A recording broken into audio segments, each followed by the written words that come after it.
ఉదయకాలపు వేళ చేరి వచ్చిన దేవుని ప్రియులందరికీ కూడా వందనాలు తెలియచేస్తున్నాను. అలాగే దేవుని సేవకులందరికీ వందనాలు, గుడికి నడిపిస్తున్న ప్రియులు హనోకన్న కూడా వందనాలు తెలియచేస్తున్నాను. దేవుడు సమంత సిస్టర్ గారి జీవితంలో చేసిన ఈ అద్భుతాన్ని బట్టి ప్రభుకి హృదయపూర్వకంగా స్తోత్రం చెల్లిస్తున్నాను. ప్రభు ఇంకా అనేకమైన కార్యాలు చేస్తాడు, ఆత్మ కార్యాలు ఆయన చేస్తాడు. ప్రభు తిరిగి సమస్తాన్ని బాగుగా చేస్తాడు. కారణం ఏంటంటే మనం అందరం కూడా ఆయన పిల్లలం. ఆయన మనలని ప్రియులు అని పిలుస్తున్నాడు. తన ఆత్మచేత ముద్రించాడు. తన సొంత కుమారుని మన కొరకై అప్పగించాడు. కాబట్టి ఆయనతో పాటు సమస్తాన్ని మనకి ఇస్తాడు. కాబట్టి అందరూ కూడా నిరీక్షణ కలిగి ఉండండి, ధైర్యం కలిగి ఉండండి. ఆయన కార్యాలు నిర్ణయ కాలంలో ఆయన తప్పక నెరవేరుస్తాడు. త్వరగా ఆయన న్యాయం తీరుస్తాడు. కాబట్టి నిరీక్షణ కలిగి ఉండాలని తెలియపరుస్తున్నాం. అలాగే గత రాత్రి భీమవరంలో ఇప్పుడు ఎక్కడైతే ప్రతి ఆదివారం ఆరాధన జరుగుతుందో ఆ స్థలంలో దేవుని మందిరం నిర్మించాలని మరి రాత్రే మన ప్రియులు తెలియచేశారు. కాబట్టి మీరు ప్రార్థన చేయండి.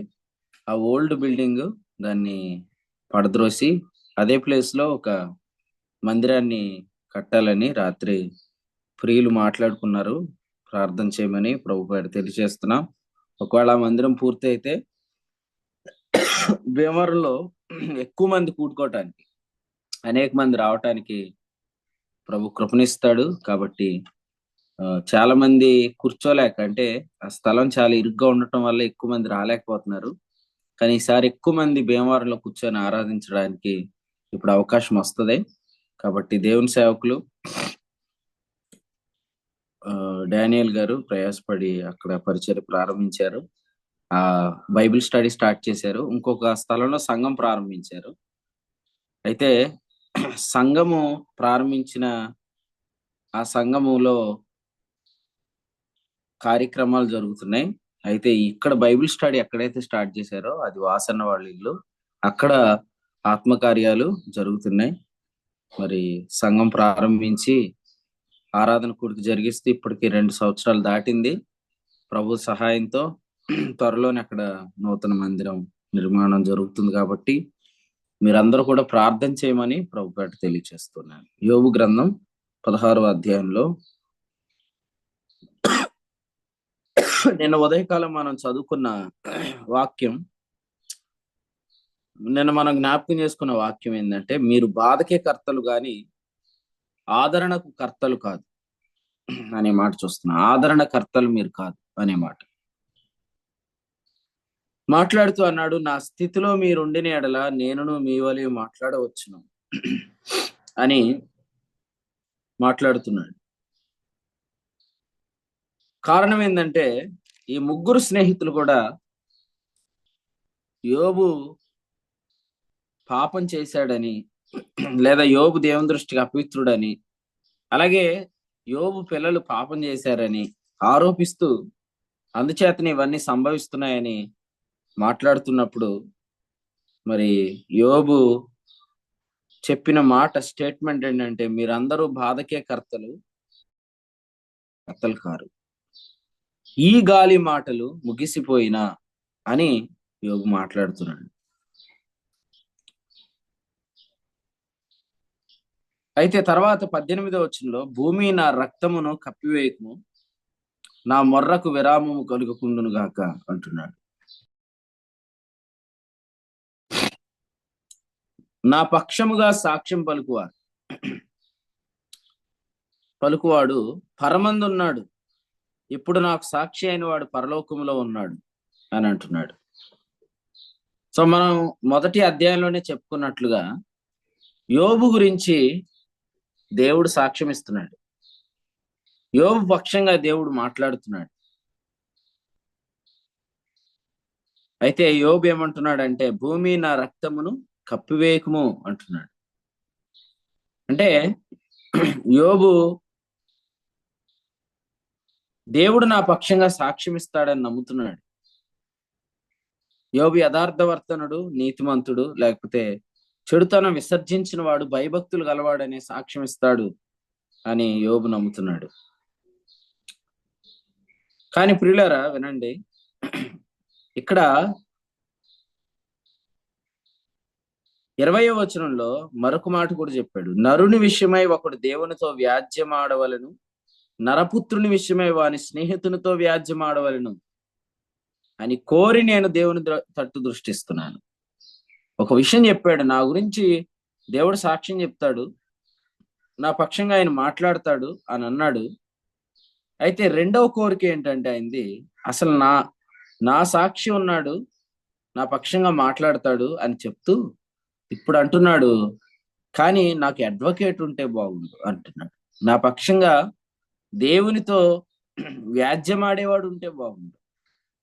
నరపుత్రుని విషయంలో వాని స్నేహితుతో మాట్లాడేవాడు ఉంటే బాగుండు అంటున్నాడు. యోబు కోరిక యోబులో నెరవేరలేదు, కానీ మనకు నెరవేరింది. మనలను గూర్చి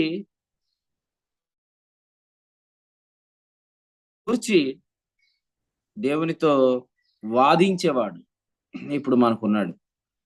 ఇందా సిస్టర్ చెప్పారు కదా, వాస్తవంగా మన పక్షంగా మాట్లాడాల్సిన వారు కొన్నిసార్లు మౌనంగా ఉంటారు. మార్క్స్ వార్త 3వ అధ్యాయంలో ప్రభు ఇలా అడిగారు చూడండి. 3వ అధ్యాయంలో 4వ వచనం, మేలు చేట ధర్మమా కీడు చేట ధర్మమా అని అడిగితే వారు ఓరకుండెరి అని వ్రాయబడింది. చాలా మంది మన పక్షంగా మాట్లాడాలి, మన పక్షంగా సాక్ష్యం ఇవ్వాలి, కానీ వారు ఓరకుంటారు. ఇది వారి హృదయ కాఠిన్యత అన్నాడు. ఇది వారి హృదయ కాఠిన్యత.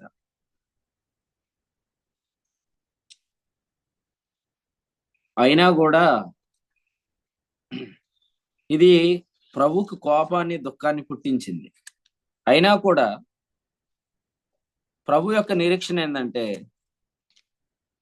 ఎప్పుడైనా ఎవరైనా మౌనమైనా కూడా ప్రభు మరొక చోట నుండి తన శబ్దాన్ని వినిపింపు చేస్తాడు.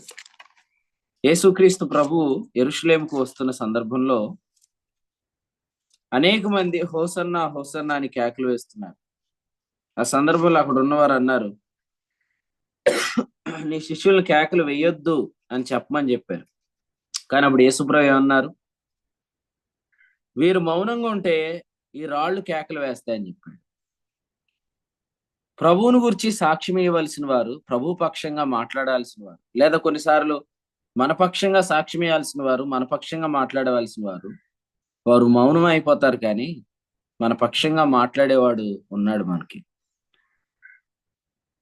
దేవునితో వాదించేవాడు ఉన్నాడు. మాత్రమే కాదు, మన జీవితాల్లో కార్యాలు చేసి మన పక్షంగా వాదించేవాడు మనకున్నాడు. యోహాను సువార్త 5వ అధ్యాయం 20వ వచనంలో మన జీవితంలో కార్యాలు జరిగించటం ద్వారా ఆయన మనల్ని ప్రేమిస్తున్నాడని ఆయన మన పక్షంగా సాక్ష్యం ఇస్తాడు. ఈ మధ్యలో ఒక పాట పాడుతున్నారు చాలా మంది, ఓడిపోనేవాడు యేసయ్య ఓడిపోనేవాడు, ఓటమి తప్పని రోజైనను ఓడిపోనీయడని పాడుతున్నారు అన్నమాట. ప్రభు మనల్ని ఓడిపోనివ్వడు. కారణం ఏంటంటే, ఆయన నన్ను ప్రేమిస్తున్నాడని నా రహస్య గదిలో ఆయన నాకు చెప్పాడు. ఆయన ఒక మాట ఇలా చెప్పాడు, మీరు చెవుల్లో చెప్పుకున్నది మిద్దెల మీద ప్రకటించబడును అని. రోమాపత్రిక 5:5 ప్రకారం ఆయన మనల్ని ప్రేమిస్తున్నాడు అనేది మన హృదయంలో కుమ్మరించబడితే, మరి యోహాను 5:20 ప్రకారం ఆ ప్రేమను ఆయన బహిరంగంగా చెప్పాల్సినప్పుడు కూడా ఆయన చెప్తాడు. కాబట్టి ప్రియులారా, ఆయన ఒక సీక్రెట్ లవర్ కాదు. ఆయన ఓపెన్ గా నన్ను ప్రేమిస్తున్నాడని సమయం వచ్చినప్పుడు ఖచ్చితంగా బయలుపరుస్తాడు. కాబట్టి నిరాశ పడొద్దు. ప్రకటన గ్రంథంలో ఇలా చెప్పాడు. 3వ అధ్యాయంలో ఏం చెప్పాడు తెలుసా? 9వ వచనం, వారు వచ్చి నీ పాదముల ఎదుట పడి నమస్కారం చేసి, ఇదిగో నేను నిన్ను ప్రేమించితనని తెలుసుకొనున్నట్లు చేసేదను అన్నాడు. అంతే. సో ఆ రోజు కొరకు కనిపెట్టాలి నిరీక్షణతో. ఇక్కడ ఫిలదెల్ఫియా సంఘంతో ఇంకో మాట అన్నాడు, చదవండి. 10వ వచనం, నీవు నా ఓర్పు విషయమైన వాక్యమును గైకొంటి. దేవుని వాక్యం బాగా వినేవారికి చాలా ఓపిక ఉంటుంది. వాళ్ళ నిరీక్షణ ఏంటంటే, ఆయన నన్ను ప్రేమిస్తున్నాడని నాకు చెప్పాడు, ఇప్పుడు కార్యం చేసి అందరి ఎదుట చెప్తాడు. కొందరు నోరులు మోస్తాడు, ఖచ్చితంగా అపవాది వాని సమాజాన్ని తీసుకొచ్చి కాళ్ళ మీద పడేస్తాడు అనే ధైర్యంతో మనం సాక్ష్యం ఇవ్వాలి. వీడు ఇంకా రాలేదు, ప్రేమిస్తున్నాడు అన్నారు అని అన్నా కూడా యోహాను సువార్త 11వ అధ్యాయంలో మరియా ఇంటిలో కూర్చుండి ఉండేను అనే మాట చూస్తుంది. అప్పటికే అతడు చనిపోయి 4 దినాలైంది, కానీ అక్కడ వ్రాయబడిన మాట ఏంటంటే మరియా కూర్చుండి ఉండేను అనే మాట 20వ వచనంలో చూస్తున్నాం. 11:20 అంటే మనం అనుకున్న సమయం అయిపోయినా కూడా రెస్ట్ లో ఉండే ఎబిలిటీ దేవుడు మనకి ఇవ్వాలి. ఎందుకంటే రాత్రి మేము వస్తున్నప్పుడు దేవుని సేవకురాలు పరిమళని, అలాగే చెల్లి శ్రావణి, దేవుని సేవకురాలు ఇద్దరు కూడా మీద వచ్చే అన్ని మాట్లాడుకుందాం అని మాట్లాడుకుంటున్నారు అన్నమాట. రెస్టోరేషన్, రెస్టిట్యూషన్, రిజల్యూషన్ అని వాళ్ళు అన్ని మాట్లాడుకుంటున్నారు. నేను ఇప్పుడు చెప్తున్నాను, ఇక్కడ ఏముందంటే రిజరక్షన్ 24 వచ్చిన 25 వచ్చిన పునరుద్ధానం జీవము నేనే, రిజరక్షన్. సో రిజరక్షన్ అనే నామము గలవాడు వచ్చేంత వరకు REST రెస్ట్ లో ఉండండి. ఎందుకంటే ఆయన వచ్చిన తర్వాత RESTORATION రెస్టోరేషన్ ఇస్తాడు. కాబట్టి ఆయన రిజరక్షన్, కాబట్టి ఆయన ఎప్పుడైనా పని చేస్తాడు. కాబట్టి టైం అయిపోయింది అని అనుకోవద్దు, ఆయన టైం రాలేదు అనుకోండి అంతే. మన టైం అయిపోయింది, ఆయన టైం రాలేదు. ఇంకా ఎక్కడో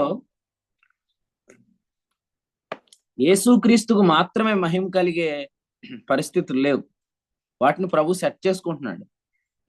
ఖచ్చితంగా ఆయన ల్యాండ్ అవ్వాల్సిన టైంలో ల్యాండ్ అవుతాడు. యోహాను సువార్తలో ఆయన ఆలస్యానికి గల కారణం ఏం చెప్పాడు తెలుసా? 4వ వచనంలో దేవుని కుమారుడు మహిమపడాలి, దేవుని కుమారుడు మహిమపరచబడాలి. For the sake of his glory he's waiting. ఆయన కుమారుని మహిమ కొరకై తండ్రి కనిపెట్టి కుమారుణ్ణి పంపించలేదు ఇంకా, లేదా కుమారుడు ఇంకా అక్కడికి రాలేదు. కానీ ఆయన అంత ఆలస్యంగా వచ్చినా కూడా ఆయనను అపార్థం చేసుకోనని విశ్వాసం అక్కడ ఉంది. సో ప్రభు మన విషయంలో కూడా నిరీక్షిస్తుంది ఏంటంటే, మీరు ఒకసారి ఆలోచించేయండి, మనం ఎన్నిసార్లు ఫెయిల్ అయినా యేసు ప్రభు ఎలా కూర్చున్నాడు ఇప్పుడు? మన నీతిగానే దేవునికి కనపడుతున్నాడు. మనం ఎన్నిసార్లు ఆయన పక్షంగా సాక్ష్యమీయకపోయినా, మౌనమైపోయినా, ఆయన ఎన్ని మేలు చేసినా కూడా కొన్నిసార్లు అయితే కొంతమంది తిరుగుబాటు కూడా చేసేస్తున్నారు. ఎన్నో మేలులు చూసిన వారు హెబ్రీ 10:30 హెబ్రీ పత్రిక 3వ అధ్యాయం 8లో చెప్పినట్లుగా ఆ సందర్భంలో చెప్పాడు, వారు నా కార్యములు చూశారు, నన్ను శోధించారని.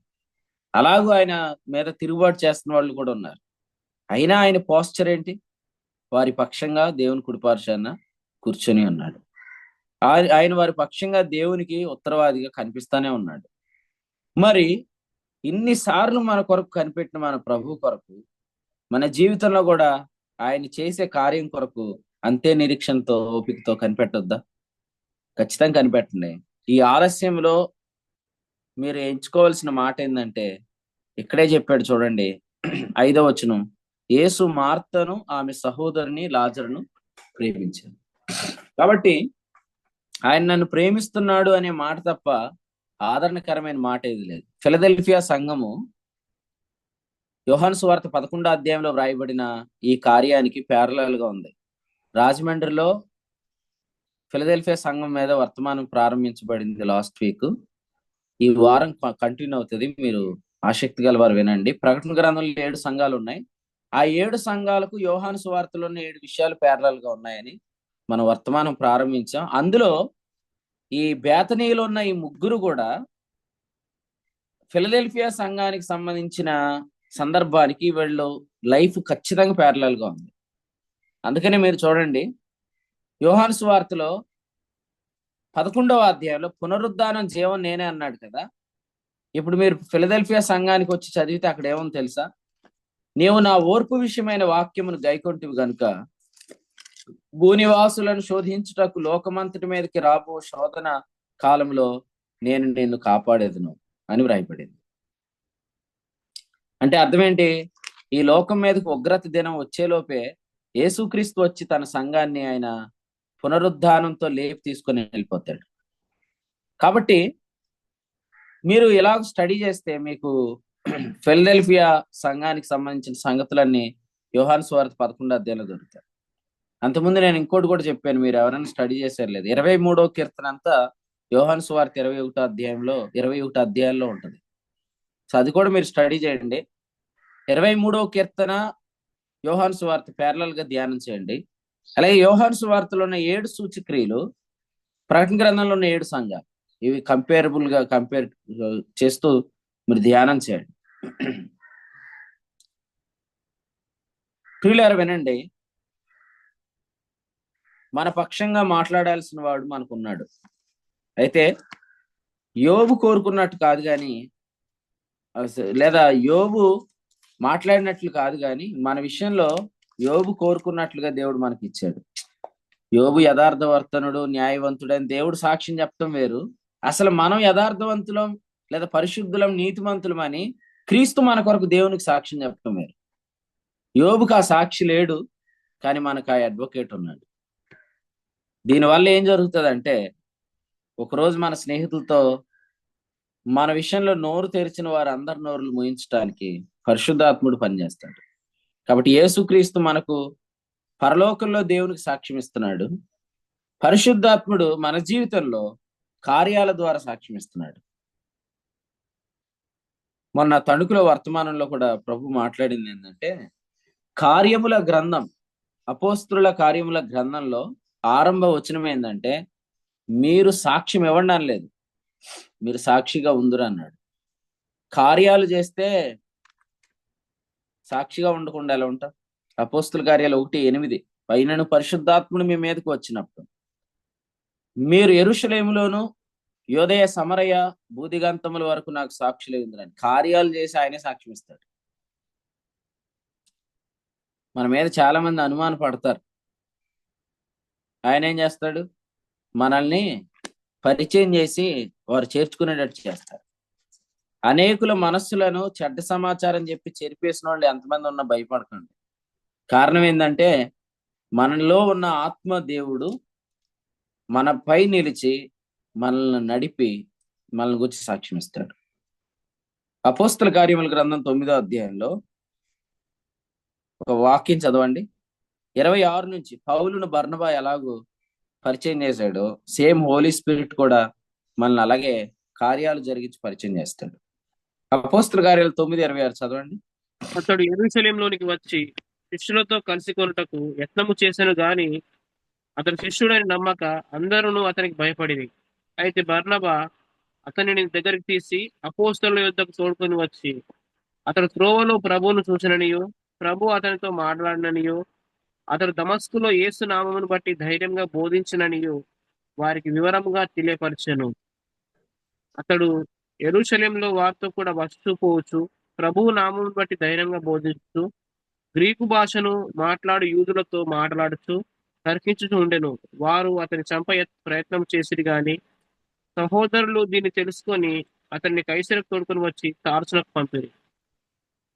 ఆవున యోదయ గలిలయ సమరయ దేశములే అన్నంతట సంఘం అభివృద్ధి చెందింది.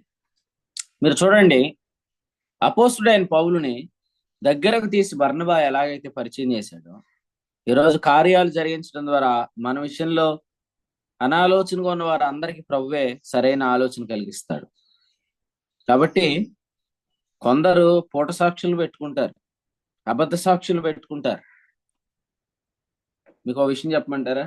యేసుక్రీస్తు ప్రభు ఆయన లేవలేదు, ఆయన సమాధిలో ఆయన లేకపోవడానికి కారణం ఆయన శవమును ఆయన శిష్యులు ఎత్తుకొని పోయారని అబద్ధం డబ్బులు ఇచ్చి జరిగించారు. మీరు ఆడికి వస్తే మీకు అర్థమైపోయింది. యేసుక్రీస్తు ప్రభు యొక్క పునరుద్ధానాన్ని ఒప్పుకోకుండా దాన్ని మాఫీ చేయాలని చెప్పి ప్రయత్నం చేశారు. కానీ ఏం జరిగింది? డబ్బులు ఇచ్చి జరిగించిన సాక్ష్యం కంటే పరిశుద్ధాత్ముడు వచ్చిన తర్వాత ఆయన లేచాడనే సాక్ష్యం, ఉచితమైన సాక్ష్యం ప్రపంచమంతటి ఈరోజు ప్రకటించబడుతుంది. కాబట్టి అపోస్తల కార్యముల గ్రంథంలో 4వ అధ్యాయంలో 33లో బహుబలముగా యేసు ప్రభు యొక్క పునరుద్ధానం సాక్ష్యం ఇవ్వబడింది. వీళ్ళకి ఎవరైనా డబ్బులు ఇచ్చారా? కాబట్టి ధనము చేత అబద్ధాలు చెప్పిస్తున్నవారు లేదా రకరకాల ప్రలోభాల చేత అబద్ధాలు చెప్పిస్తున్న వారు ఉన్నా భయపడకండి. కారణం ఏంటంటే యేసుక్రీస్తు యొక్క పునరుద్ధానాన్ని ఎవ్వరికి తెలియకుండా చేయాలని ఆ రోజు ధనం ఖర్చు పెట్టారు. కానీ అది ఇప్పుడు ప్రపంచంలో కార్యం చేయలేదు. కానీ ధనము కంటే గొప్ప కార్యం ఆత్మప్రభు చేశాడు. ఆత్మప్రభు వచ్చిన తర్వాత యేసుక్రీస్తు పునరుద్ధానం గురించి సాక్ష్యం ఇవ్వబడింది. అందుకనే మనకు అపోజిట్ గా ఎంత డబ్బు ఖర్చు పెట్టినా వేస్ట్. పరిశుద్ధాత్ముడు ఉన్నాడు, ఆయన ప్రూవ్ చేస్తాడు, ఆయన నిరూపిస్తాడు. ఈ మంచి మాట రోమాపత్రికలో రాశాడు చూడండి, 1వ అధ్యాయం వచనం 7వ వచనంలో పరిశుద్ధమైన ఆత్మను బట్టి ప్రభావముతో నిరూపణ జరుగుతుంది. పరిశుద్ధమైన ఆత్మ ప్రభావంతో నిరూపిస్తాడు.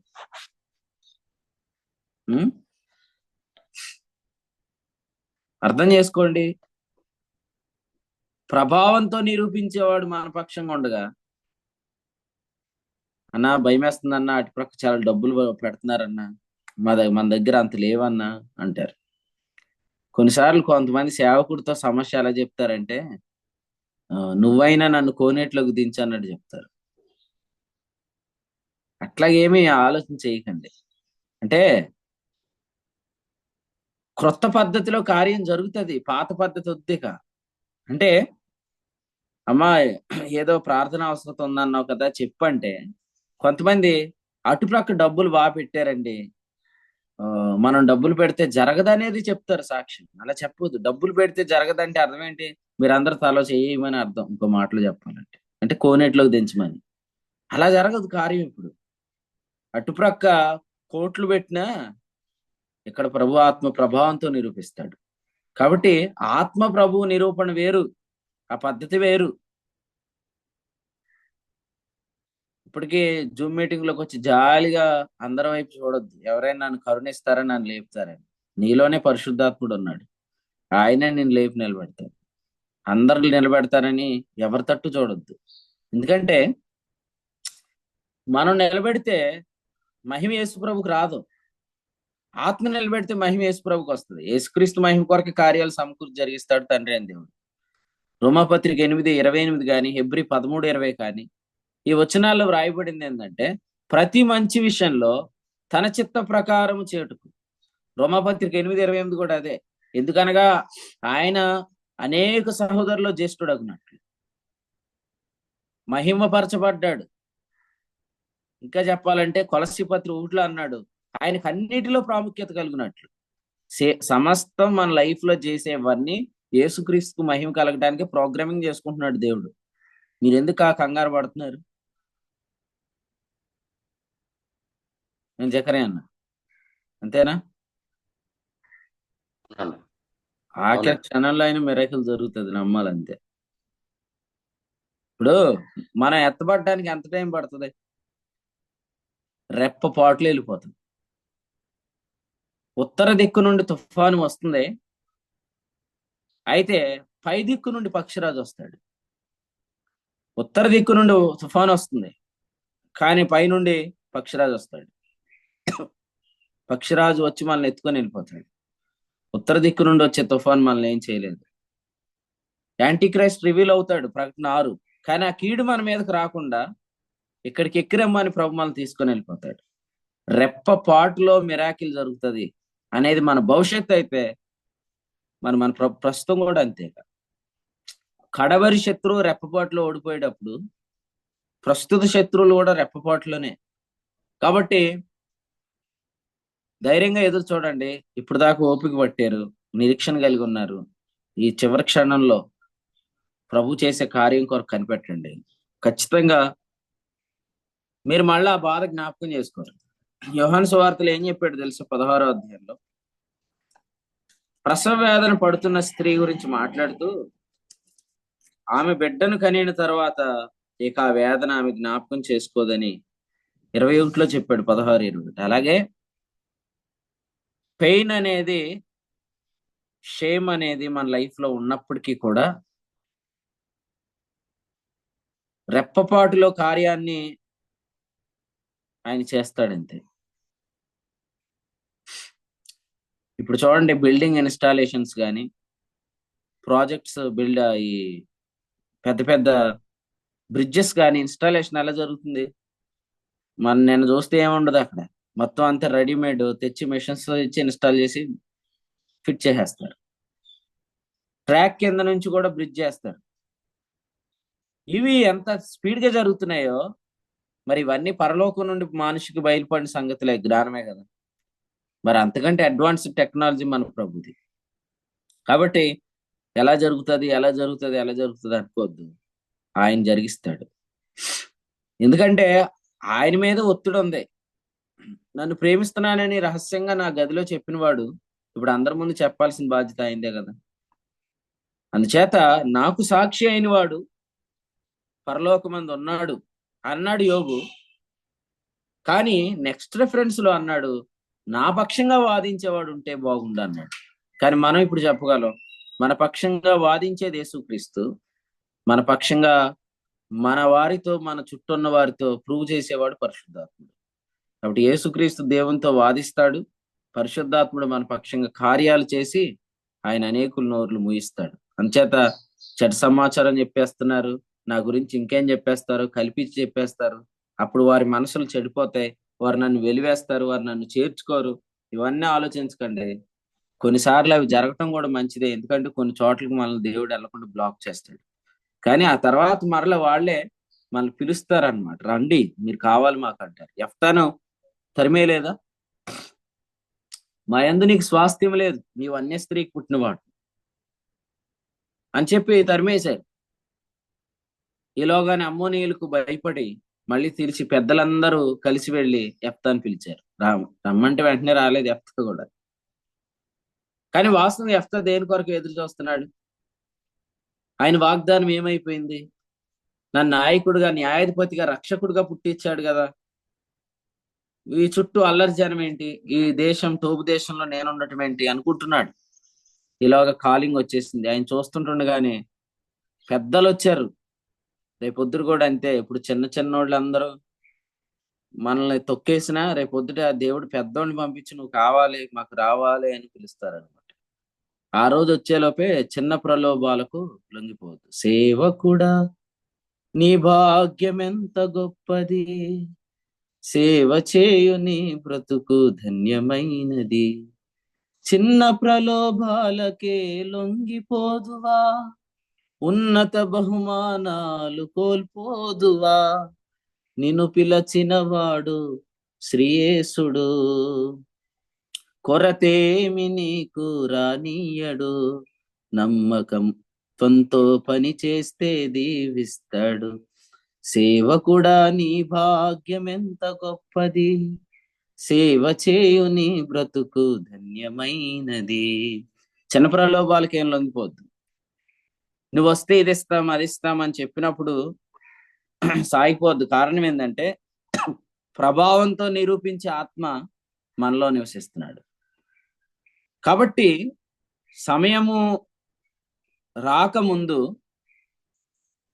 మనం ఎవరం కూడా ప్రూవ్ చేసుకోవడానికి ప్రయత్నం చేయొద్దని ఎందుకు తెలియజేస్తున్నానంటే, ఇప్పుడు మనం సాగిపోతే మనం చూడలేని సంగతులు చాలా ఉంటాయి. నిరీక్షణ కలిగి ఉండండి. యోబులాగా మన చుట్టూ కూడా చాలా మంది అది ఎందుకు జరిగింది, ఇదెందుకు జరిగింది, అలా జరగకూడదు కదా, ఇలా జరగకూడదు కదా అని అనేవాళ్ళు ఉంటారు.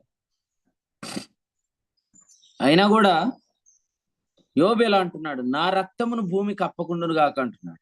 అసలు యోబు రక్తం సాక్ష్యం ఇవ్వటం కాదు, ఇప్పుడు యేసుక్రీస్తు రక్తం సాక్ష్యం ఇస్తుంది. భూమికి అప్పలేదు ఆయన రక్తాన్ని, ఆయన రక్తం లేచింది పరలోకానికి మన కొరకే వెళ్ళింది. ఆ రక్తము ఇక్కడ చెప్తున్నాడు కదా, యోబు ఏం చెప్తున్నాడు, నా రక్తమును భూమి కప్పకుండును గాక అని చెప్తూ తర్వాత వచనంలో అన్నాడు, విరామము కలగకుండా అది మొర్ర పెట్టాలని. అసలు ఇప్పుడు యేసుక్రీస్తు రక్తానికి విరామం ఉందా? మీరైతే రాత్రి పడుకున్నారు, పరలోకంలో హేబేలు కంటే శ్రేష్టంగా పలికే రక్తం ఏమని పలుకుతుంది? 12:24. మీరు నిద్రపోయినప్పుడు కూడా మీ మీద అటాక్స్ జరుగుతాయి, కానీ అవి జరగకుండా ఉండటానికి కారణం యేసు ప్రభు రక్తం పరలోకంలో మాట్లాడుతుంది. అప్పుడప్పుడు లింక్ ప్రేయర్ మా శ్రీనన్న ఏం చేస్తాడంటే నిద్రపోతాడు అనమాట. నేను ఒక్కోసారి లింక్ ప్రేయర్ లో యూట్యూబ్ ఓపెన్ చేసి చూస్తాను, అసలు వీళ్ళు ప్రార్థన చేస్తున్నారా, ఏం చేస్తున్నారా అని. అందరూ మౌనంగా ఉంటారనమాట. సీనాన్నకి ఫోన్ చేసి సీనాన్ని లిఫ్ట్ చేయడు. అప్పుడు ఓహో ఈయన ఓడ అమరానికి పోయాడు అనుకుంటా. ఆయన ఫస్ట్ ఇలా అంటాడు అనమాట, రాత్రి మీరు అందరు పడుకోండి, ఏం పర్లేదు, నేను ఉన్నాను, నేను ఈ రాత్రి మెలుకుగా ఉంటాను అంటాడు. కానీ అలసిపోతాడు, ఎందుకంటే ఆయన ఆ ఈ తాపి పని చేస్తాడు కాబట్టి బాగా అలసిస్తుంటది వాడు. అలసిపోయి నిద్రలోకి వెళ్ళిపోతాడు. ఈయనకు ఇంకో మంచి సహోదరుడు ఉన్నాడు, పౌలరాజు గారు. అలా నా పౌలరాజు గారు ఉదాహరణ ఇది. పౌలరాజు గారు ఏం రాడు, కాకపోతే అలాంటి వాళ్ళు ఏమంటారంటే, సీన్ గారు మీరు కాదు, నేనున్నాను అంటారు. ఆయన నిద్రపోతారు, మన పిల్లలు నిద్రపోతారు, మన తల్లిదండ్రులు నిద్రపోతారు, అందరు నిద్రపోతారు. ఎవరు మన గురించి ఆలోచిస్తారు? ఉదయం అంటే తండ్రి కాపలా కాస్తున్నట్టు ఉంటాడు, తల్లి కాపలా కాస్తున్నట్టు ఉంటది. ఇక రాత్రి మనం చూస్తాం కదా, కొంతమంది తల్లులు ఎంత మంచి తల్లులైన పిల్లల మీద పడిపోతారు. ఆయన ఉంది, బైబిల్లోనే ఉంది కదా, బిడ్డ మీద పడిన తల్లి ఉంది. కాబట్టి కాళ్ళు ఎక్కడెత్తున్నారో తెలీదు, కొంతమంది మొత్తం కున్ఫు ఫైట్లన్నీ చేసేస్తారు మంచం మీద. అయినా ప్రభు మనల్ని కాపాడుతున్నాడు. ఎన్నో అటాక్స్ అన్నమాట, కానీ యేసు రక్తం మన గురించి పరలోకంలో సాక్ష్యం ఇస్తుంది. అంచేత మీరు ప్రభుని స్తుతించండి. మొన్న నేను సతీష్ అన్న ఇంట్లో పడుకునేటప్పుడు, అన్న సందీప్ అని నా పక్కన పడుకోబెట్టు, నన్ను ఇద్దరం పడుకుంటావు, నేను నీకు పడుకునేడు నువ్వు మంచం కిందకి వెళ్ళిపోతావు అన్నట్టు చెప్పాడు అనమాట. అంటే మొత్తం ఆక్రమిస్తాడు అనమాట సందీప్. అట్లాగే ఈ రోజు మన జీవితంలో రాత్రి ఎవరు ఎలా నిద్రపోతున్నారో తెలియదు, మన గురించి ఎవరు మాట్లాడతారు?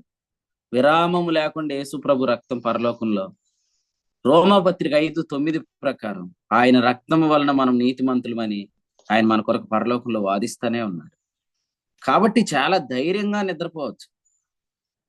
కీర్తనాకారుడు అంటాడు, నేను పండుకొని నిద్రపోయేదని అంటాడు. అంటే పండుకొని నిద్రపోకుండా ఏం చేస్తారని మీరు అనుకోవద్దు. చాలా మంది పండుకుంటారు కానీ నిద్ర రాదు. 4వ కీర్తన 8వ వచనం, యెహోవా నెమ్మదితో పండుకొని నిద్రపోదును. కొంతమందిని అంటారు, నిద్రపోయారా? లేదండి, పండుకున్నాను అంతే, నిద్రపోలే అంటారు. కానీ నిద్ర రాదు. కానీ మీరు పడుకొని నిద్రపోండి, ఏవేవో కళ్ళు వస్తున్నాయన్నా అంటారు కొంతమంది. నిన్న తమ్ముడు ఉన్నాడు నాతో, వస్తా వస్తా మొన్న కళ చెప్పాడు. ఏంటి ఆ కళ అంటే, అన్నా మీరందరూ వెళ్ళిపోయారన్నా, నాకు కారు ఇచ్చేసారన్నా, ఈ కారు వేసుకురమ్మంటున్నారు, నాకు రాదన్నా. కళ అంట అది.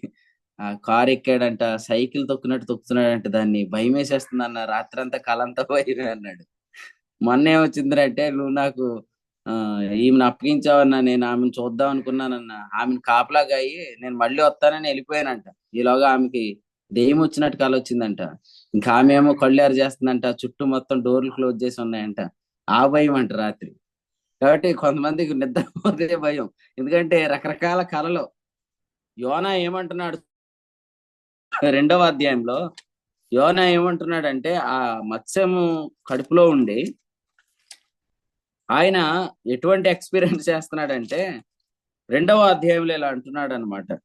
5వ వచనంలో, సముద్రాఘాతము నన్ను ఆవరించి ఉన్నది, సముద్రము నాచు నా తలకు చుట్టుకొని ఉన్నది, నేను మరెన్నటికి ఎక్కి రాకుండా భూమి గడియలు వేయబడి ఉన్నవి అని చెప్తూ 2వ వచనంలో అన్నాడు, పాతాళ గర్భములో నుండి నేను కేకలు వేస్తున్నాను అని అన్నాడు అనమాట. అంటే ఏదో ఒక బంధించేసిన భయము ఆయన ఆవరించుకుంది. యోనా మత్స్యంలో ఉండి ఈ ప్రార్థన చేస్తున్నాడు. చాలా మంది కూడా ఏవో బంధిస్తున్నట్టు, ఆవరిస్తున్నట్టు ఇవన్నీ ఉంటాయి. కానీ చాలా ధైర్యంగా ఈ ఉదయకాలం మీరు ఉండండి, ఎందుకంటే విరామం లేకుండా పరలోకంలో యేసు ప్రభు రక్తం నిన్ను గూర్చి మాట్లాడుతుంది. ఆ విషయం మనం తెలుసుకోవాలి. రాత్రి పడుకోండి, ముఖ్యంగా పడుకొని నిద్రపోండి, ధైర్యంగా నిద్రపోండి, ఎందుకంటే యేసు ప్రభు రక్తానికి విరామం లేదు. సీనన్న యేసు ప్రభు కూడా చెప్తాడు, నువ్వు పడుకో ప్రభా, నేను ఉన్నాను, నువ్వు చాలా రోజుల నుంచి మెలుగుగానే ఉన్నావు, అలసట తీర్చుకో, గెచ్చమైన తోటలు వేసి ప్రభు అన్నారు కదా, నేను అన్నాను కదా, ఇంకెంతకాలం మీరు మెలుగుకుంటారు, ఇక వెళ్ళి అలసట తీర్చుకోండి, నా గడియ వచ్చింది అన్నట్టుగా సీనాన్న యేసు ప్రభుని కూడా పంపించేస్తాడు గెచ్చమైన తోట, మీరు వెళ్ళిపోండి ప్రభు, నేను మెలుకుగా ఉంటాను, మీరు కొంచెం అలసట తీర్చుకోండి అంటాడు. యేసు ప్రభు కూడా మంచోడు అని చెప్పి నమ్మేసి వెళ్ళి పడుకుంటాడా? ఇశ్రాయేల్ను కాపాడువాడు కునుకడు, నిద్రపోడు. ఇశ్రాయేల్ను కాపాడువాడు కునుకడు, నిద్రపోడు అనే మాట మనం చూస్తున్నాం. ఇప్పుడు మీరే చెప్పండి, చక్కగా స్పీడ్ గా మీరు బండి నడుపుకుంటూ వచ్చేసి ముందుకు వచ్చిన తర్వాత నేను ఇందాక నిద్రపోయానంటే ఎప్పుడంటే ఇప్పుడే అన్నాం అనుకోండి, కారులో ఉన్న వాళ్ళు అందరూ ఎంత భయపడిపోతారు, ఏంటి ఇప్పుడు నిద్రపోయావు నువ్వు నిజంగా అని. మనం నిద్రపోతే భయపడుతున్నారు మీరు, కానీ మెలకుగా ఉన్నవాడి గురించి ఎందుకు ధైర్యంగా ఉండట్లేదు? కాబట్టి అనోక్ గారిని మొన్న నుంచి కారు కొన్న 2 సంవత్సరాల నుంచి అంటున్నాను, కారు నడపండి, ధైర్యంగా తీసుకోండి అంటున్నాను. ఎందుకంటే ఆయన భయం ఏంటంటే ఒకసారి ఆయన నిద్రపోయి ఆటోని తీసుకెళ్లి చెట్టుకు గుద్దిచ్చాడు అనమాట. అప్పటి నుంచి ఆయన డ్రైవింగ్ ఫీల్డ్ మానేయమని చెప్పింది వాళ్ళ అమ్మాయి. వాళ్ళ అమ్మాయి లేదు, ప్రభు దగ్గరికి వెళ్ళిపోయింది. ఇప్పుడు ఆయన ఇంక కారు తీసుకోవట్లేదు, ఎందుకంటే ఆయనకి అది గుర్తొస్తుంది అనమాట, నిద్రపోయి వెళ్ళి చెట్టు గుద్దిన సందర్భం. అందుచేత మనం నిద్రపోతాం, మనం ఎంత మేలుకుగా ఉందాం అనుకున్నా మనం నిద్రపోతాం. కానీ ఇశ్రాయేలు కాపాడువాడు కునుకాడు, నిద్రపోడు. విరామం లేకుండా పరలోకంలో కేకలు వేస్తున్నాయి క్రీస్తు రక్తం. కాబట్టి మన పిల్లల మీద, మన మీద రక్త ప్రోక్షణ జరుగుతూ ఉన్నది. ఎటువంటి అటాక్ జరగకుండా ప్రభు మనల్ని కాపాడుతాడు. ఈ ధైర్యం మనం ఎల్లప్పుడూ కలిగి ఉండాలన్నమాట. అందుచేత ఇప్పుడు ఎలా చెప్దామా, మన పక్షంగా మెలకుగా ఉండిన వాడు ఉంటే ఎంత మేలు అని యోబు అనుకున్నాడు, కానీ మన పక్షంగా నిద్రపోని వాడు మనకు దొరికాడు. ఆయన ఇక ఎన్నటికీ నిద్రపోడు. యేసు ప్రభు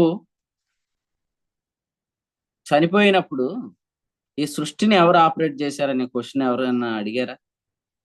పోనీ ఎవరైనా మిమ్మల్ని అడిగారా? మీరు నన్ను అడగలేదులే.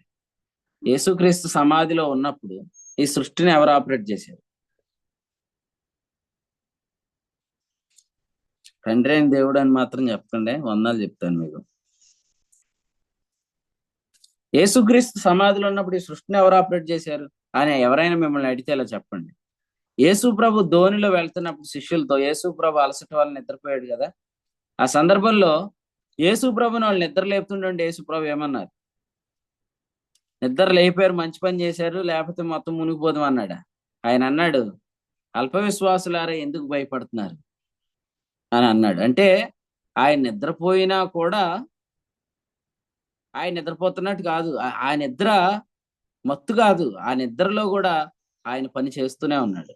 కాబట్టి యేసు ప్రభు నిద్రపోతాడు, మనలాగా మర్చిపోతాడు అని అనుకోద్దు. ఆయన అలా నిద్రపోతున్న సందర్భంలో కూడా సృష్టి అంతా ఆయన నిర్వహణలోనే ఉంది. హెబ్రీ పత్రిక 1వ అధ్యాయంలో రాయబడిన మాట ఏంటి? ఆ కుమారుడు సమస్తమును తన మహత్తు గల మాట చేత నిర్వహిస్తున్నాడు. నేను మిమ్మల్ని ప్రశ్న అడగన, మనం ఆయన కుమారులం, కుమార్తెలమే కదా. మనం నిద్రపోతున్నప్పుడు కూడా దర్శనాల ద్వారా, మనము కళల ద్వారా మనము ప్రవచిస్తున్నామా లేదా? అలాగే అంటే మనకంటే ఆయన పెర్ఫెక్ట్ కాబట్టి, లేదా ఎలా చెప్పవచ్చు, మనకంటే ఆయన ఆ పరిపూర్ణతలో ఉన్నాడు కాబట్టి యేసు ప్రభు నిద్రపోతున్నప్పుడు కూడా ఆయన కమాండ్మెంట్స్ ఇస్తానే ఉంటాడు సృష్టికి. అక్కడికి వెళ్ళి వర్షం ఇవ్వు, మేఘమును ఆయన తన ఆజ్ఞ చేత నడిపిస్తాడు. ఆయన ఈ భూమి మీద పరిపూర్ణమైన మనుషుడుగా ఉన్నప్పుడు ఆయన రాత్రి నిద్రపోయినా కూడా సృష్టి అంతటిని ఆయన నిర్వహిస్తున్నాడు. అది మీరు నమ్మాలి, అది వండర్ఫుల్. ఈ రోజు అయితే ఇంకా యేసు ప్రభు మహిమ దేహంతో పరలోకంలో జీవిస్తున్నాడు. ఇప్పుడు ఆయన మన గురించి విరామం లేకుండా మాట్లాడుతున్నాడు. అందుచేత ఇంకెవరి వైపు చూడొద్దు దయచేసి, వాళ్ళు మెలుకున్నారు, వీళ్ళు మెలుకున్నారని. ప్రభు మన పక్షంగా మెలుకుగా ఉన్నాడు. అందరూ అలసిపోతున్నారు, కానీ మన కొరకై ప్రభు అలయకుండా ఆయన జీవిస్తున్నాడు అనేది ఎంత అద్భుతమైన మాట. ఫైనల్లీ యోహాను సువార్త 16వ అధ్యాయంలో 22లో, కొన్ని సంవత్సరములు గడిచిన తరువాత తిరిగి రాని మార్గమును నేను వెళ్ళుదును అన్నాడు. చూసారా, నా పక్షంగా దేవుడు సాక్ష్యం ఇస్తాడన్నాడు, పరలోకమందు ఉన్నాడు అన్నాడు, కానీ నా పక్షంగా దేవునికి సాక్ష్యం ఇచ్చేవాడు నాకు లేడు అన్నాడు కదా, నాకు మధ్యవర్తి లేడు అన్నాడు కదా. ఆ అనుభవం యోబు నోటి పలికించిన మాట ఏంటంటే, కొద్ది సంవత్సరాల తర్వాత నేను వెళ్ళిపోతాను. పౌలు ఏమన్నాడు? మీకు ఒక మర్మము తెలుపుచున్నాను, మనమందరము నిద్రించము అన్నాడు. యోబేమో వెళ్ళిపోతాను. కొంతమంది అంటారు, నీ పెళ్లి చూడాలనుకున్నాను రా, దేవుడు బతికిచ్చాడు, ఇక నేను జాగ్రత్తగా వెళ్ళిపోతాను రా అంటారు. నేను ఒక ఆమె వచ్చి ప్రార్థన చేయించుకుంది రాత్రి భీమవరంలో. ప్రార్థన చేయించుకున్నంతసేపు బాగానే ఉంది, ప్రార్థన అయిపోయాక సీరియస్ అయిపోయింది అనమాట అక్కడ ఉన్న వాళ్ళందరి మీద. ఏమని అంటే, నేను ఎందుకు బతికుండాలి, ఆయన నన్ను ఎందుకు బతికిచ్చాడు అంటారు. అప్పుడు ఆమెను కొంచెం కంట్రోల్ చేసామన్నమాట. 2024 సంవత్సరంలో ఆమె నోటంట రక్తం పడేది. ఆమె బాగా బలహీనరాలు అయిపోయింది. మళ్ళీ ఇప్పుడు ఆమె గట్టిగా కేకలేసేంత ఆరోగ్యం తెచ్చేసుకుంది. ఇప్పుడు అంటుంది, నన్ను ఎందుకు ఉంచాడంట. అంటే ప్రభువు చూడండి, ఆయన మనల్ని నిలబెట్టి ఉంచుతున్నాడు, మన సాక్షిగా ఉంటామని. కానీ కొంతమంది ఏమనుకుంటున్నారంటే, ఇంక నేను తిరిగి రాని దారిలో వెళ్ళిపోవాలనుకుంటున్నారు. అపోస్తుడైన పౌలు ఏమని చెప్పాడు? మీకు ఒక మర్మం చెప్తున్నాను, మనమందరం నిద్రించం. మనం కూడా అపోస్తుడైన పౌలు ఆ రోజు చెప్పిన మాట యొక్క నెరవేర్పులో మనమే ఉన్నాం. ఇప్పుడు ఫైనల్ ఎండ్ టైం జనరేషన్ మనమే, ర్యాప్చర్ జనరేషన్ మనమే. అందుకని మనం ఎప్పుడు కూడా ఏమనుకోవాలంటే, మనమైతే నిద్రించం, ప్రభు వచ్చినప్పుడు సజీవులుగా కొనుక్కోబడతాం అని మనం నిరీక్షణ కలిగి ఉండాలి. కొరింథీ మొదటి పత్రిక 15:51, ఒక మర్మం ఉంది, కడభోరం రోగుతుంది, మృతులు అక్షయులుగా లేపబడతారు. కాబట్టి ఏదో ఒక రోజు నేను కూడా చనిపోతానేమో, నన్ను కూడా సమాధి చేస్తారు. ఆ రోజు మరి వీళ్ళు వస్తారా, ఈ జూమ్ మీటింగ్ పెట్టేసుకొని మీటింగ్ చూసుకొని ఎవరికాళ్ళు అక్కడి నుంచే, అయ్యో బ్రదర్ నేను కోల్పోయి నేను మెసేజ్లు ఊరుకుంటారా, వస్తారా రారా, ఇవన్నీ ఆలోచించకండి, మీరు పోరు మేము రాము అంతే. ఎందుకంటే మనమందరం ఒకేసారి వెళ్ళిపోతాం. ఈ జూమ్ మీటింగ్ ఇలా జరుగుతుంటుండగానే హనోక్ గారు ముగింపు ప్రార్థన యేసుప్రభుకి ఇచ్చేస్తారు. ఈ ముగింపు ప్రార్థన యేసుప్రభుకి ఇస్తే ఆయన అంటాడు, ఇక్కడికి ఎక్కిరండి అంటాడు అంతే. ఇక నెక్స్ట్ మనం అందరం అక్కడే. ఇక వీడియో ఆఫ్ చేసుకున్న స్టీఫెన్ రాజు గారు కూడా ఇక వీడియో ఆఫ్ చేసుకోడు, ఇక అంతా వీడియో ఆన్ లోనే ఉంటాడు. ఇక ఎందుకంటే ఇక అక్కడికి వెళ్ళిన తర్వాత ఇంకెవరు వీడియో ఆఫ్ చేయరు. జూమ్ మీటింగ్లు ఇప్పుడు బెడ్షీట్ కప్పుకొని వాక్యం వింటున్న వాళ్ళు అందరూ అలాగే ఒకేసారి ప్రభు దగ్గరికి వచ్చేస్తారనమాట. కాబట్టి మీరు చాలా ఆనందంగా ఉండొచ్చు, ధైర్యంగా ఉండొచ్చు, ఆదరణతో ఉండొచ్చు. ఆ రోజు మనం ఇక సదాకాలం ప్రభుతో ఉంటాం. కాబట్టి ప్రియులారా, నేను తిరిగి రాని మార్గంలో వెళ్ళిపోతాను అనుకోవద్దు. మనం ప్రభు వస్తే ఆయనతో ఉంటాము, ఆయన దగ్గరికి వెళ్ళిపోతాం ఆ నిరీక్షణ కలిగి ఉండండి. కాబట్టి రెప్ప పాటులో అంటే అర్థం ఏంటంటే, ఇక మీరేం భయపడకండి, మీరున్న పాటుని ఎగిరిపోతారంటే అర్థం ఏంటంటే, మీరు మహిమ దేహంతో వచ్చేస్తారు, మృతులు అక్షయులుగా లేపబడతారు, మర్త్యమైన జీవం చేత మృంగివేయబడుతుంది. ఓ మరణమా, నీ విజయం ఎక్కడ, నీ ముళ్ళు ఎక్కడ అనే ప్రవచనం నెరవేరుతుంది. మనమందరం ఆయన క్రీస్తు న్యాయపీఠ మీద ప్రత్యక్షం అవుతాం. ప్రతివానికి సిద్ధపరిచిన జీతం ప్రభు ఇస్తాడు. ప్రభు మనల్ని రాబోయే ఉగ్రత నుండి తప్పిస్తాడు. కాబట్టి ఇటు నిరీక్షణ కలిగి మనం ఎదురు చూస్తున్నాం. కాబట్టి ఆ జీవిస్తాము అనే నిరీక్షణ మనకుంది, చనిపోతానేమో అన్న భయం వారికి ఉంది. కాబట్టి అడ్వకేట్ మనకున్నాడు, కాబట్టి మనం నిరంతరం జీవించే జీవితానికి ప్రభు తెచ్చాడు. హెబ్రీ పత్రిక 7:25 అన్నాడు, ఈయన తన ద్వారా దేవుని యొద్దకు వచ్చి వారి పక్షంగా వాదిస్తున్నాడు, లేదా జీవిస్తున్నాడు, లేదా విజ్ఞాపనం చేస్తున్నాడు కనుక. కాబట్టి నిరంతరం జీవిస్తున్న యాజకుని కలిగి ఉన్నాం. కాబట్టి ఎప్పుడు జీవము అనే మాట మన నోట రావాలి, కానీ నేను పోతే బాగుండు, నేను పోతాను, నేను ఉండనిక అని అంటే ఇదంతా బ్లాక్ మెయిల్ అన్నమాట. వాస్తవంగా మీలో చాలా మంది చేసేది ఏంటంటే, కనీసం ఎలాగన్నా నా మీద సానుభూతి చూపిస్తారేమో, ఎలాగన్నా నా వైపు చూస్తారేమో అనుకుంటా. అసలు అలా ఎందుకు అనాలి మీరు? అసలు మనం అలా చేసి పొందుకోవాల్సిన అవసరం ఏముంది? ఇంకెప్పటికప్పుడు నేను చచ్చిపోతానన్న ప్రతిసారి ఏదో ఒకటి ఇవ్వాలా మీకు? అట్లా కాదు కదా. అది కాదు, ఒక మర్మం ఉంది, మనమందరం నిద్రించం, ఆయనతో ఉంటాం అనే నిరీక్షణతో ఉండండి.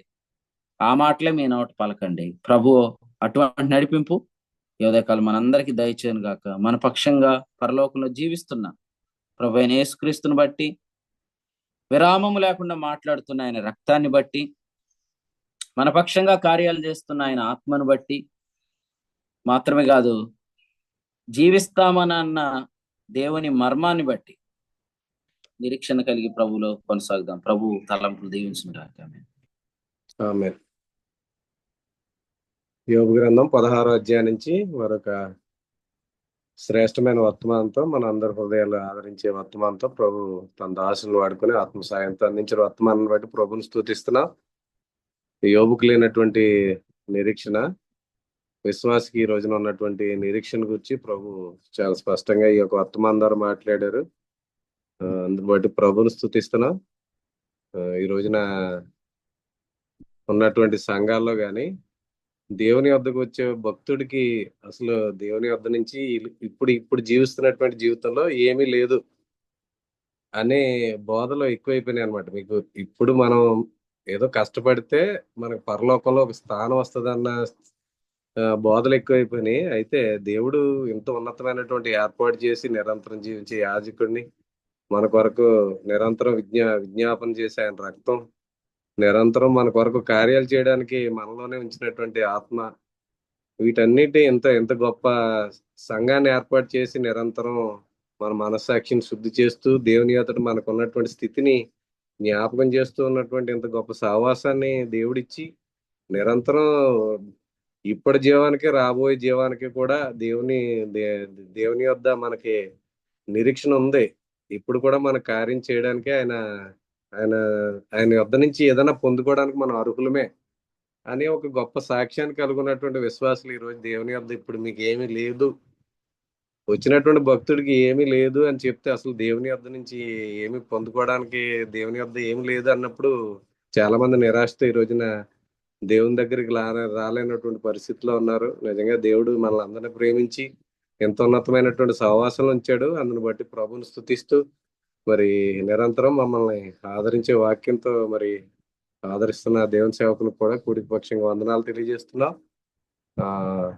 ఇచ్చిన సహవాసాన్ని బట్టి కూడా ప్రభుని స్తుతిస్తూ ఈ సమయంలో ఎవరైనా ఈ వర్తమానాన్ని బట్టి ప్రేరేపించబడిన వారు ఎవరైనా ముగింపు ప్రార్థన చేయాలని ప్రేరేపణ ఉంటే ప్రార్థన చేయండి. ఈరోజు సాయంత్రం 6:30కి పెంటపాడులో, రాత్రి 8:30కి నల్లజర్లో జరిగే బైబిల్ స్టడీ కొరకు ప్రార్థన చేయండి. అలాగే జరగబోతున్న పరిచయాల కొరకు, సేవకుల ప్రయాణం కొరకు ప్రార్థన చేయండి. ఇప్పటి వరకు నిలిచి వాక్యమైన ప్రియులందరికీ కూడా వందనాలు తెలియజేస్తున్నా. ఎవరు లేనట్లయితే దేవుని సేవకులు సత్యప్రసాద్ గారు ఇంజన్లో పరిచయం చేస్తున్నా. సత్యప్రసాద్ గారు ముగింపు ప్రార్థన చేస్తారు. కూడికి ముగింపు చేసుకోండి. వందనాలన్నా. ప్రార్థన చేసుకుందాం. మహాపరిశుద్ధుడా, ప్రేమ నమ్మకం కలిగిన మా తండ్రి, కృప కలిగిన దేవా, నీకు స్తోత్రాలయ్యా. మరొకసారి ఈ ఉదయకాల సమయమునే మీ కృపతో మమ్మల్ని తృప్తిపరిచినందుకు మీకు స్తోత్రాలు. మీ పాద సన్నిధిలోనికి మమ్మల్ని నడిపించారు. మీరు మాతో మాట్లాడి మాకు అందించిన ప్రతి మాటను బట్టి మీకు స్తోత్రాలు చెల్లిస్తున్నామయ్యా. యోబు గ్రంథమునైనా 16వ అధ్యాయంలో నుండి మీరు మాతో మాట్లాడిన సంగతులు బట్టి మీకు స్తోత్రాలు చెల్లిస్తున్నాను. ఒకప్పుడు నాయన మాకంటే యోబే గొప్ప అని ఆలోచించిన మేము, కానీ ఈరోజు యోబు స్థితి కంటే విశ్వాసి జీవితం ఎంత గొప్పదో మీరు తరచుగా మాతో మీరు మాట్లాడుతున్నందుకు మీకు స్తోత్రాలు. నాయన యోబు యొక్క స్నేహితులు యోబు దగ్గరికి వచ్చి, నాయన నువ్వు పాపం చేసావు అందుకే నీకు ఇలా జరుగుతుందని వారు మాట్లాడుతున్నప్పుడు వారి ఎదుట యోబు యొక్క ప్రవర్తన ఎలాగుందో మీరు మాకు తెలియజేస్తున్న విధానం బట్టి మీకు స్తోత్రాలు. మీరు బాధకే కర్తలు కానీ ఆదరణకు కర్తలు కాదని యోబు నాయన మాట్లాడుతూ, నాయన తండ్రి, యోబు ఎదుర్కొంటున్న ప్రతి పరిస్థితిని ఉదయకాల సమయంలో మీరు మాతో మాట్లాడిన విధానం బట్టి మీకు స్తోత్రాలు చెల్లిస్తున్నాను. అయ్యా ప్రభువా, నాయన నా పక్షమున నీతిపరుడు యథార్థవంతుడని దేవుడు చెప్తున్నాడు, కానీ నా పక్షమున నిరంతరం దేవునికి విజ్ఞాపన చేసే ఉత్తరవాది లేడు అని యోబు నాయన తన నోట మాట్లాడుతుండగా నాయన ఈ ఉదయకాల సమయంలో మీరు మాకు తెలియచేశారు. కానీ యోబుకి లేని ఆ ధన్యత మా పక్షమున నిరంతరము విజ్ఞాపన చేసే మా ప్రభు అయిన యేసుక్రీస్తు ప్రభుల వారు ఉత్తరవాదిగా పరలోకంలో ఉన్నారని మీరు మాకు తెలియచేసిన విధానం బట్టి మీకు స్తోత్రాలు. అయ్యా ప్రభువా, నిరంతరం మా కొరకు పరలోకంలో మాట్లాడుతున్నారు. అందుని బట్టి మీకు స్తోత్రాలు చెల్లిస్తున్నాను తండ్రి. అనుదినము మా పక్షముగా దేవునితో వాదించే ప్రభు మాకున్నాడు గనుక నిరంతరం మమ్మల్ని ప్రేమిస్తున్న విధానం బట్టి మీకు స్తోత్రాలు చెల్లిస్తున్నానయ్యా. మీరు మమ్మల్ని ప్రేమిస్తున్నారు గనుక నాయన మా శత్రువులను మా పాదపీఠముగా అయ్యా తండ్రి మా పాదముల యొద్దకు తీసుకొని వస్తానని మీరు మాట్లాడిన విధానమును బట్టి మీకు స్తోత్రాలు చెల్లిస్తున్నాను. అయ్యా నాయన నువ్వు మమ్మల్ని ప్రేమిస్తున్నారు గనుకనే నువ్వు ఎంత మాత్రము ఆలస్యం చేసేవాడు కాదు. అయ్యా మీరు మమ్మల్ని ప్రేమిస్తున్నారు నిరంతరము నాయన. మీరు మమ్మల్ని ఘనపరుస్తున్న విధానమును బట్టి మీకు స్తోత్రాలు చెల్లిస్తున్నాను. అవును ప్రభా, ఈ పరిచర్యను మీరు ప్రేమిస్తున్నారు అన్నట్టుకు రుజువుగా ఈ పరిచర్యలో ఉన్న మా ప్రియుల జీవితాల్లో మీరు జరిగిస్తున్న ప్రతి కార్యమును బట్టి మీకు స్తోత్రాలు స్తుతులు చెల్లిస్తున్నాం ప్రభా. నాయన అనుదినము మీ కృపచేత బలపరుస్తూ అయ్యా ఉత్తరవాదిస్తున్న సాక్ష్యాన్ని బట్టి అయ్యా నాయన పరిశుద్ధాత్మ దేవుడు మాలో ఉండి నాయన ఆత్మకార్యాల్లోనికి మమ్మల్ని నడిపిస్తూ అయ్యా అనేక మనుషులకి నాయన మేము సాక్ష్యార్థంగా సాక్ష్యం ఇచ్చేవారుగా మీరు మమ్మల్ని తీరుస్తున్న విధానమును బట్టి మీకు స్తోత్రాలు. క్రీస్తు యొక్క పునరుద్ధానమును గూర్చి నాయన బలముగా మేము సాక్ష్యం ఇవ్వడానికి మీరు మా జీవితాల్లో జరిగిస్తున్న ప్రతి ఆత్మకార్యాన్ని బట్టి మీకు స్తోత్రాలు చెల్లిస్తున్నాం. కృపగలిగిన తండ్రి మీకు స్తోత్రాలు అయ్యా. మా నిరీక్షణ ఎంత మాత్రము సిగ్గుపరచదని మీరు మాకు తెలియచేసిన విధానమును బట్టి మీకు స్తోత్రాలు. వృద్ధి కలగజేయవాడు నీవే. ఏ మనుషుల్లోనూ నాయన మా వృద్ధి లేదు, ఏ మనుషుని ద్వారా మా వృద్ధి లేదు, కానీ ప్రభువా సమస్తం వృద్ధి కలగజేయవాడు నీవే తండ్రి. నిరంతరం మాతో మాట్లాడుతూ ఒక తల్లి మా కొరకు ఆలోచించలేని పరిస్థితిలో ఉన్నప్పుడు కూడా మీరు మా కొరకు ఆలోచిస్తున్నారు. నిరంతరము నాయన మా కొరకు మాట్లాడుతూనే ఉన్నారు. మనుషులు ప్రభా నాయన మాకు వ్యతిరేకంగా మాట్లాడొచ్చు కానీ నిరంతరం మా పక్షమున మాకు మేలు కలగాని ప్రతి మంచి మా జీవితంలో జరగాలని అయ్యా నాయన మా జీవితంలో మేలు కలగాలని నిరంతరం మా కొరకు విజ్ఞాపన చేస్తున్న ప్రభువానికి స్తోత్రాలు నాయన. ఈ ఉదయకాల సమయంలో నాయన తండ్రి అయ్యా నిరంతరం మా కొరకు ఎవరున్నారయ్యా నాయన దేవుని సముఖములో అనే పాట ద్వారా కూడా నాయన గత దినాల్లో ఎంతో మీరు మమ్మల్ని ఆదరించారు. మా కొరకు ఎవరు ఆలోచించినా ఆలోచించకపోయినా మా కొరకు మీరు ఆలోచిస్తున్నారు. నిరంతరం మా కొరకు విజ్ఞాపన చేయడానికి మా ప్రధాన యాజకుడు పరలోకంలో మాకున్నాడు అని ఒక ధైర్యాన్ని ప్రభా మీరు మాకు అనుగ్రహిస్తున్న విధానం బట్టి మీకు స్తోత్రాలు. ఆ ధైర్యమే నాయన మమ్మల్ని నిరీక్షణ నుంచి ఉత్సాహము, నెమ్మది, ఆనందంతో బ్రతికేటట్లుగా నిరంతరం మీరు మాకు చేస్తున్న కృపను బట్టి మీకు స్తోత్రాలు చెల్లిస్తున్నాను ప్రభువా.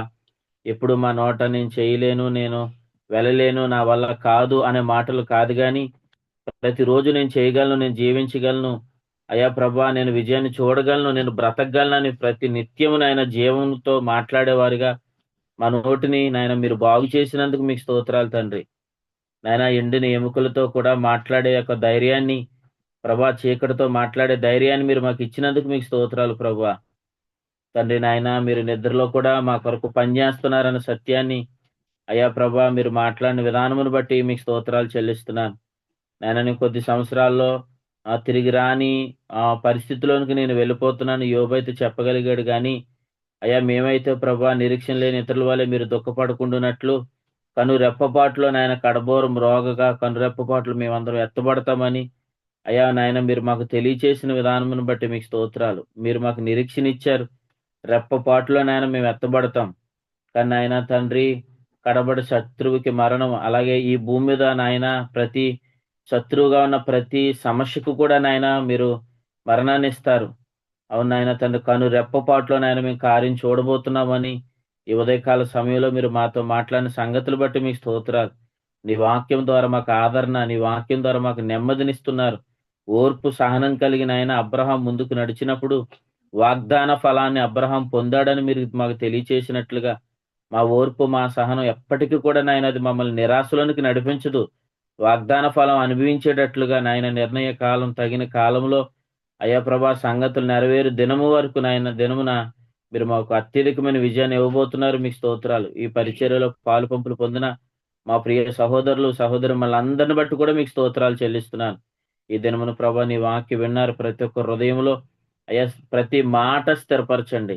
ఉదయకాల సమయంలో మా ప్రియులు వెళ్తున్న ప్రయాణాల్లోనూ చేస్తున్న ప్రతి పనిలో కూడా నాయన సఫలత ఇచ్చి ప్రతి పనిలో నాయన గొప్ప విజయం కలుగును గాక అని ప్రార్థన చేస్తూ అయ్యా సేవకులను బట్టి మీకు స్తోత్రాలు. మీరు ఇస్తున్న ఆత్మ నడిపింపుని బట్టి మీకు స్తోత్రాలు తండ్రి. ఇంకా మీరు బలపరచండి, వాడుకోండి. కూడికి నడిపిస్తున్న ప్రియులను బట్టి మీకు స్తోత్రాలు. కూడికలో నాయన చేరువస్తున్న ప్రతి ఉదయకాలం క్రమంగా చేరువస్తున్న మా ప్రియ సహోదరులందరిని బట్టి కూడా మీకు స్తోత్రాలు చెల్లిస్తూ మరొక నాయన రేపటి దినము నాయన మరొకసారి మేము కూడుకొని మరిన్ని సంగతులు నేర్చుకున్నటకు మాకు మీరు అనుకూలతను ఇస్తున్నారు.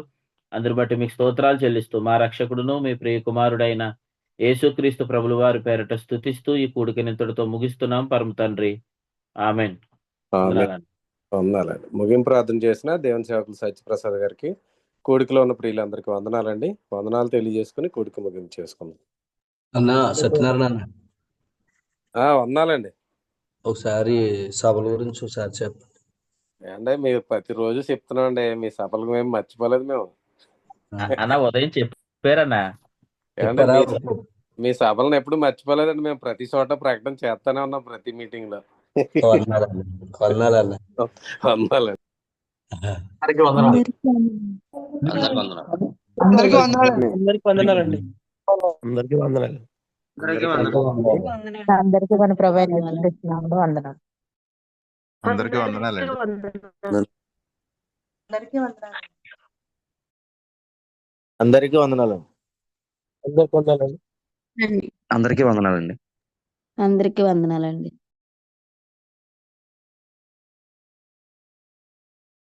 అందరికీ వందనాలండి.